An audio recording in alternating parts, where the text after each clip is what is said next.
Ini adalah cerita tentang keluarga Rudy dan Dewi, di mana setiap malam Jumat saya berolahraga dengan istriku di tempat yang empuk. Dan gak hanya itu aja, di malam lainnya juga lebih sering kulakukan sama istriku tercinta dan kami sama-sama berusaha agar memiliki buah hati. Dan setelah kami menikah kami masih tinggal di rumah mertua. Atau bisa dibilang tinggal di rumah istriku. Karena istriku bilang gak mau jauh-jauh dari ibunya. Apalagi bapaknya sudah meninggal 5 tahun yang lalu. Kasian mama sendirian kalau ada apa-apa, karena istriku anaknya yang cewek satu-satunya. Dimana selanjutnya kehidupan keluargaku. Saya mempunyai ibu mertua yang sangat baik sekali, perhatian dan sayang sama menantunya. Dimana mertua saya umurnya masih 40 tahun. Tetapi yang masih saya banggakan dari ibu mertua yaitu bodinya yang masih langsing paten mantap dan goals sekali. Kulitnya yang putih masih sangat mulus dan bersih. Hidungnya mancung, berbulu mata lentik dan bibir yang merah merona. Putih karena mama mertua saya campuran Indo-Belanda. Dan dia sering berolahraga serta senam yoga yang membuat badannya seperti anak gadis yaitu semok dan bohai. Dimana kisahnya ini ketika saat saya lagi kikuk-kikuk sama istriku di amar belakang. Dan waktu saya asoy geboy kikuk-kikuk lupa menutup dan mengunci pintunya. Tanpa disengaja mama mertuaku lewat di depan amar tempat aku kikuk-kikuk. Mama mertuaku mau ke toilet mungkin ya, dan ketika mama melihat saya sedang blaem-blaem dengan anaknya. Mama langsung terpukau dan keheranan melihatku yang tegap dan gagah. Dan mama nampak langsung berhenti sejenak dan memandang. Di situ kami langsung tarik selimut dengan badan yang sudah keringatan dan langsung kehentikan kikuk-kikuknya. Karena nampak mama mertua, "Oh mama ada apa ya? Ma," ujarku sekalian jalan menuju ke depan pintu. "Maaf ya mama gak tahu kalian lagi blaem-blaem. Habisnya pintu terbuka dan gak dikunci sih," ujar mama mertua saya. Dan semenjak mama mertuaku melihat semua kejadian saat itu, di mana cara pandang mama melihat saya juga agak berbeda ya.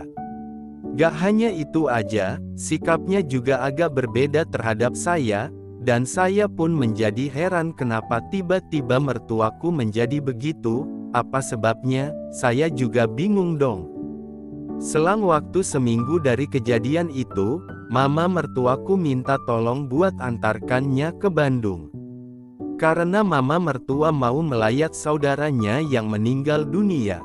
Dan aku meminta izin sama Dewi istriku. Dewi pun berkata tidak bisa ikut, karena lagi banyak kerjaan.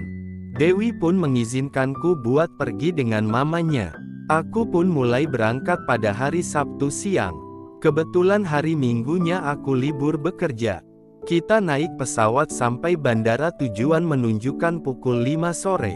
Dan langsung dari situ aku dan mama mertua melanjutkan perjalanan ke tempat kediaman saudaranya yang meninggal tadi. Kita naik taksi kira-kira 1 jam lebih baru sampai di tujuannya. Karena rumah saudaranya jauh dan masuk pelosok gitu. Cuacanya di sana sangat dingin karena dataran tinggi dan masih di daerah pegunungan. Setelah selesai di rumah saudaranya waktu jam menunjukkan pukul 8 malam, mama mertua pun berkata kepadaku, "Rudy, mama capek banget, mau nginep di sini tapi di sini lagi sedang berduka. Gimana kalau kita cari penginapan untuk istirahat? Mama capek banget. Lagian kan tiket pesawatnya juga besok siang berangkatnya." "Oh yaudah Ma, Rudy pesan mobil dan penginapannya dulu ya lewat online," kataku kepada mama mertua. Enggak lama kemudian, tin, mobil yang ku pesan pun tiba. Ku panggil mama mertuaku, "Ma, mobilnya sudah datang."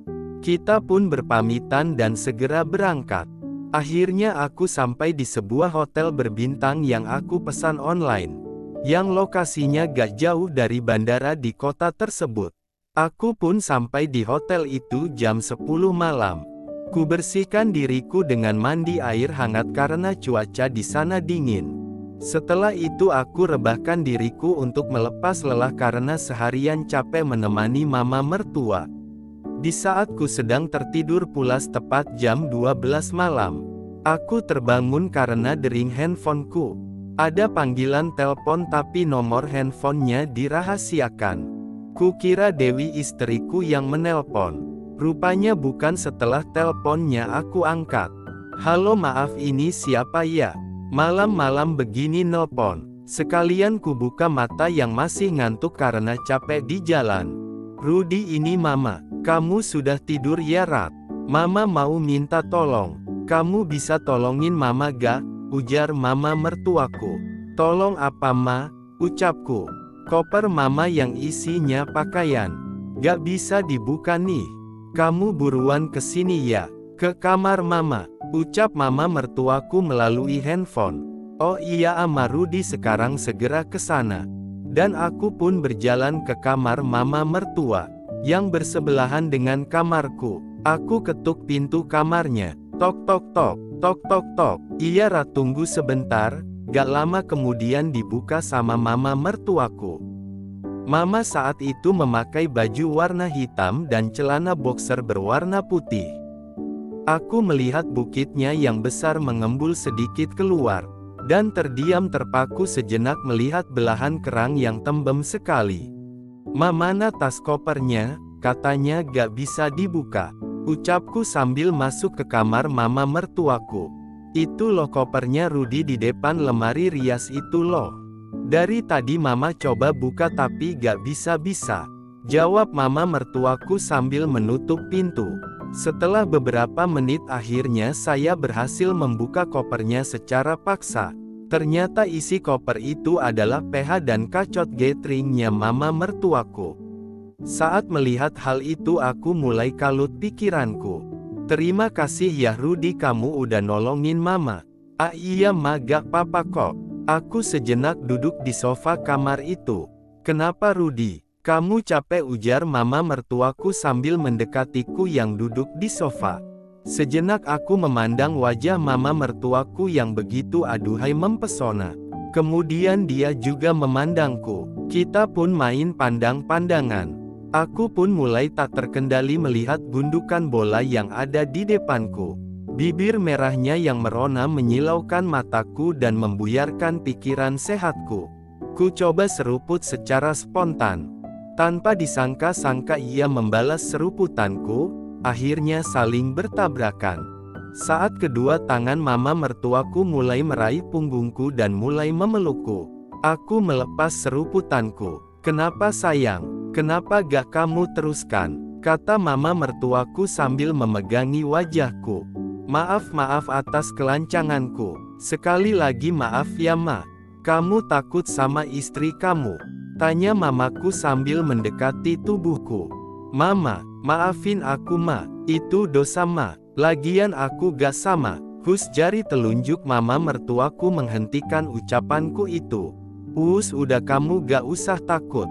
Ingat ya Rudy, di sini kita cuma berdua kita Rudy. Istri kamu tak akan pernah tahu kejadian ini," sahut mama mertuaku sambil mencoba menyuruputku.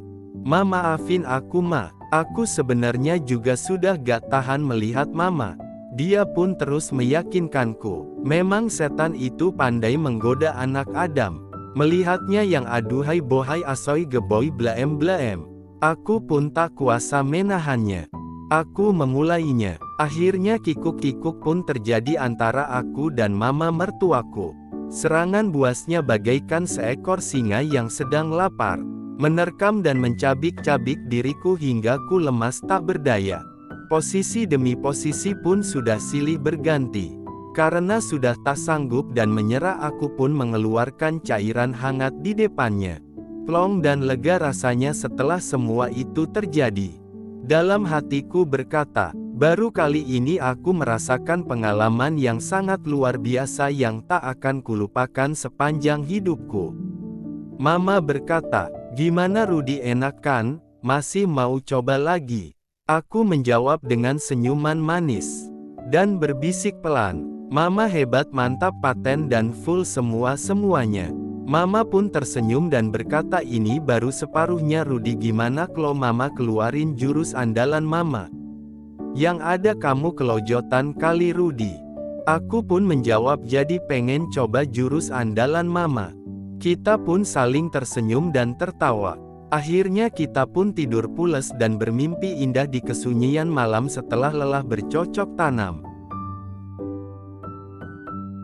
Alarm HP berbunyi dan berdering, menandakan waktu sudah jam 6 pagi. Aku pun terbangun dari tidurku. Kulihat di sebelahku, Mama mertuaku masih tertidur pulas. Mungkin karena efek semalam, pikirku.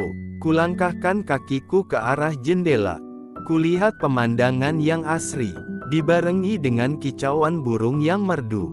Kucuci mukaku dan bergegas untuk ke taman yang lokasinya masih dekat sini. Berjalan-jalan santai sambil menghirup udara pagi yang segar.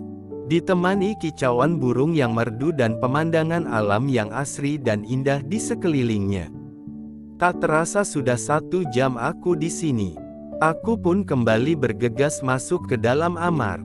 Saat ku kembali masuk, Mama mertuaku pun masih tertidur pulas. Aku terus memandang Mama mertuaku. Melihat Gunung Bromo yang besar dan melihat kerang yang tembem. Pikiranku menjadi kacau balau amburadul jadinya. Setan pun menggoda anak Adam untuk yang kedua kalinya. Setan pun berbisik, hajar Rudi, kapan lagi Rudi, mumpung ada kesempatan, ayo hajar. Sambil terus memandangnya aku mencoba membangunkannya.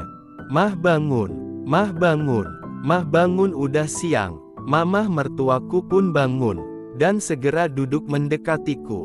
Rasa penasaran tentang jurus andalan Mama mertuaku terus membayangi di dalam pikiranku. Akhirnya ku beranikan diri untuk menanyakannya. Mah, Rudi mau ngomong. Mau ngomong apa Rudi? Kata mertuaku.